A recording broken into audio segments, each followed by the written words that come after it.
ごきげんよう、上川薫です。今回取り上げる話題は、ウクライナの戦況解説です。ここ最近のウクライナ軍の動きで一つ目立っているのは、遠距離攻撃の規模やその精度が上がっていることです。その最大の理由は何といっても、様々な攻撃手段を用意できるようになったことです。例えば海においては、ボート型のドローンであったり、潜水艇のようなドローンなどの開発も進んでいます。そして空においては、射程距離の長いドローンなどについても、続々と開発して実戦投入を行っています。もちろんまだまだプロトタイプとも呼べるようなものもあり、この後の戦争の展開によっては改良が加えられ、さらなる進化が見られることでしょう。こうした空や海のドローンといったものは、地上戦における戦線それ自体を押し上げる効果はないものの、後方における防備の薄い基地や補給線に対する攻撃を仕掛けることができますから、大いに後方地を撹乱することができます。また、後方にさえいていれば、ウクライナ軍から攻撃されないだろうと油断しているロシア軍にとっては、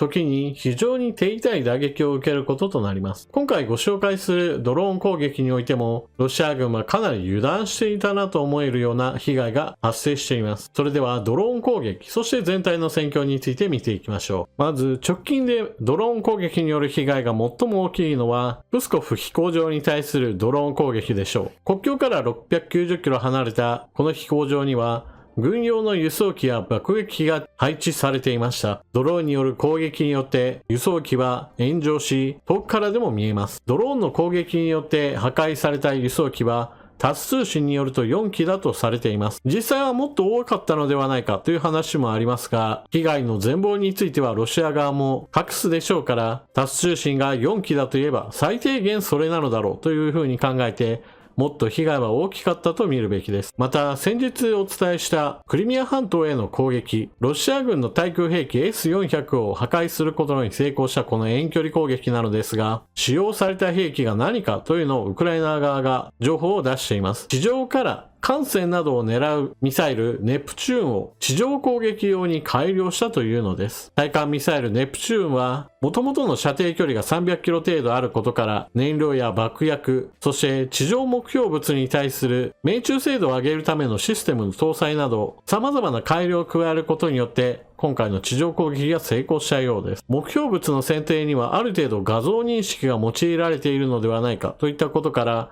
ロシア軍の方は遠方の基地に配備した軍用機などについて見た目を偽装するための網などを被せるようになったようです。これなどはウクライナ軍の攻撃を恐れている証拠だと言えるでしょう。それでは全体の戦況解説を進めていきましょう。使用している地図は戦争研究所の発表しているものを引用しています。赤く塗られている部分がロシア軍の占領している地域。これに各戦域を説明するのに都合が良いように番号をつけています。ウクライナ東部戦線の北側、交通の要衝クピャンスクを目指してロシア軍が攻撃を行っています。ただし、この戦域におけるロシア軍の攻撃なのですが、映像公開が非常に少なく、実際にどれだけの攻撃を行っているのか、そしてウクライナ側もどれだけ反撃をしているかはかなり不明な点が多くあり、戦場でどちらが優勢なのか判断するのはちょっと困難でしょう。ですから、ある程度の期間が経ってからロシア軍の占領地が前に出ているかどうかでロシア軍の攻勢が成功しているかどうかを判断することとなります。次に2番のバフムト戦役。バフムトにおける戦いは以前にも解説しましたが、街そのものを奪還するのではなく、ロシア軍にとっては大きな戦果であるバフムトが手放せないだろうというのを見越して、バフムトの街に対する十字砲火を浴びせるのに都合が良いように北と南でウクライナ軍が領土の奪還作戦を進めています。そうした意味ではウクライナ軍は大きな作戦に変更なく徐々に前進しています。バフムトの南7キロにあるクリシチュフスカに対する攻撃はたびたび繰り返され、ロシア軍は大きな打撃を受けています。ロシア軍の方もウクライナ軍の進撃を阻もうとしてなんとか反撃に出るのですが、地雷原や塹壕に守られた防御陣地から出た場合、あっという間にロシア軍は砲撃下にボロボロになってしまう光景が見られます。ですから現在もなおバフムトにおいてはウクライナ軍が主導権を握った状態で攻撃を続けています。ただしこの地域でのウクライナ軍は主力ではないため、優勢ではあるものの決定的な前進をするわけではありません。次に南部戦線のベリカノボシルカ戦役。この地域においてはウクライナ軍は他の地域よりも良好に前進していたのですが、今回ご紹介する戦況マップには全く変化が起こっていません。ウクライナ軍が攻勢に出るものの、それに対してロシア軍が頑強に守りを固めて前進を阻んでいます。だからといってロシア軍が反撃をすると、今度はウクライナ軍の猛撃にあって反撃は失敗し、それによって両軍全く前にも後ろにも進まない状態に陥っています。同じく南部戦線ザポリージャ州のオレホボ戦役。現在最も激しい戦いが行われているのがこのオレホボ戦役です。ウクライナ軍がこの戦線を突破して前へ出れば出るほどロシア軍の占領地域が東西に分断される危険性が出ることから、最も手厚くロシア軍が配備され、頑強に抵抗しているところです。そのため両軍合わせての投入兵力は、一戦役としては2022年、2023年を通して最も多くの兵士がこの地域での戦闘に参加していると言われています。ここ最近の動きとしては、ウクライナ軍がロブティネを奪還し、ロシア軍がこの町を取り返そうとして反撃、激戦が続くものの、結局はロシア軍の攻撃は撃退され、現在はウクライナ軍がさらに前進をしているところです。ただし、ロボティネからさらに南へと下ると突出した部分となり、ロシア軍に包囲される危険性もあるため、ロボティネの後方の周辺地におけるロシア軍陣地に対する攻撃が行われています。ある程度地ならしをすることによって前へ進む準備が進められているところです。なお、ロボティネを奪還したことにより、ウクライナ軍の当面の目標であるトクマクまでの距離が20キロへと迫ってきています。このトクマクなのですが、交通の要衝といったこともあり、ロシア軍は町の周囲全体に対して防御陣地を張るなど、徹底的に守りを固めているところです。しかし、ウクライナ軍が徐々に近づいてきていて、ウクライナ軍の砲撃ももはや郊外へと届くような状況ですから、ロシア軍の行政側の人間は避難を開始したようです。トクマクの町をめぐっての戦いもいずれはやってくることを想定すれば、占領しているロシア人たちにしてみれば、ここはもはや危険地帯となっています。最後に南部戦線のヘルソン州。ヘルソン州においては、戦況マップ上においては大きな動きが見られません。というのも、ドニプロ川はダムが破壊されたことにより水流が大きく下がってはいるものの、戦車や装甲車を大量に川を渡って投入するだけの余裕がウクライナ軍の方にありません。ですから、ロシア軍に対するゲリラ戦を展開して、ロシア軍の兵器、兵員、武器、弾薬を損耗させることがこの地域における基本方針となっています。ただし、ここ最近は、ウクライナ軍の後方地に対する攻撃がうまくいっていることや、すぐお隣の南部戦線ザポリージャ州オレホボ戦域における戦いが激しくなっていますから、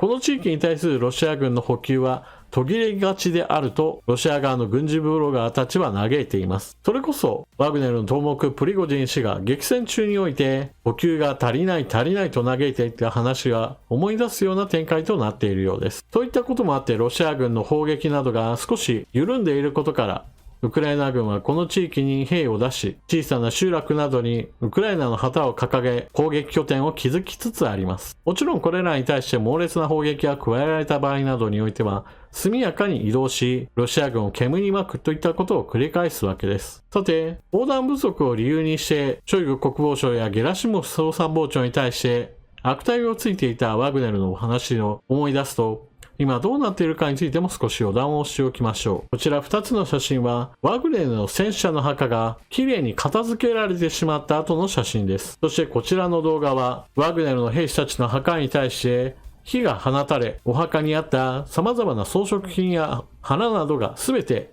燃え尽きてしまっているところです。この後十字架などが抜き去られ、ここがワグネルの墓であったというその証拠を隠すために一気に整地してしまうということが行われているようです。プリゴジン氏をはじめとしたワグネルの幹部たちがもはやこの世にいない以上、プーチン大統領としてはロシアにとって都合の良いストーリーだけを残してしまうのでしょう。多くの兵士たちが亡くなったというその事実を歴史から抹殺するための行動が進められています。ロシア軍の兵隊を脅かすという行為は非常に地味なことから、なんで大事な資源を使ってドローンを作ってそれを前線じゃなくてもっともっと後ろのところに放ってしまうんだ。それは資源の無駄遣いじゃないかというふうに考える人たちもいます。しかし、前線での戦いがうまく機能するかどうかは、それを支える補給にかかっています。ロシア軍が前面に出て、ウクライナ軍を待ち構えるというのであれば、彼らに対する補給を断たない限りは、戦闘力が十分に発揮されてしまい、非常に激しい抵抗に遭い、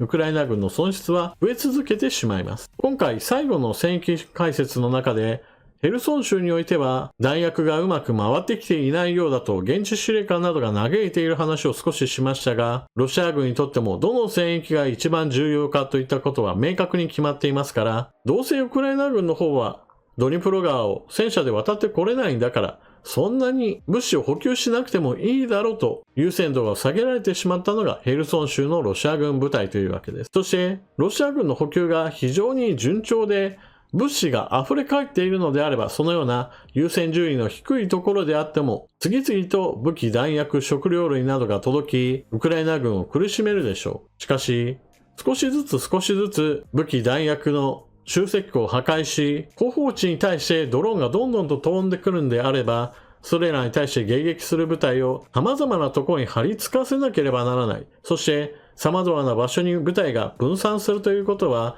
非常に補給にとっても仕事量が激増し、末端に至るまでの物資補給が滞るようになってしまうわけです。戦争というのはそのような地味なところでの戦いも非常に重要なものなのです。逆に言えばそのような派手さはないんだけれども確実に理にかなった軍事行動をしているウクライナ軍は私から見れば長期戦を前提としているのであれば非常に期待できる動きを今もしていると評価しています。あとはロシアはエネルギー資源のある国でそれらを売ることで軍資金を調達でき、一方においてウクライナはそのようなオイルマネーのような潤沢な資金源がありませんから、どれだけ欧米各国が軍事支援を継続できるかが勝負の鍵を握ることとなっています。F16 の供与に向けての動きが本格化しているのですから、あとはアメリカが長射程のミサイルを供与してくれればもうちょっと事態は良い方向に早く進むのになとどうしても思ってしまいます。というわけで今回の動画はここまで。最後までご視聴いただきありがとうございました。チャンネル登録していない方はぜひともチャンネル登録していってください。そして動画を見終わったら評価ボタンのクリックとあなたの感想コメント、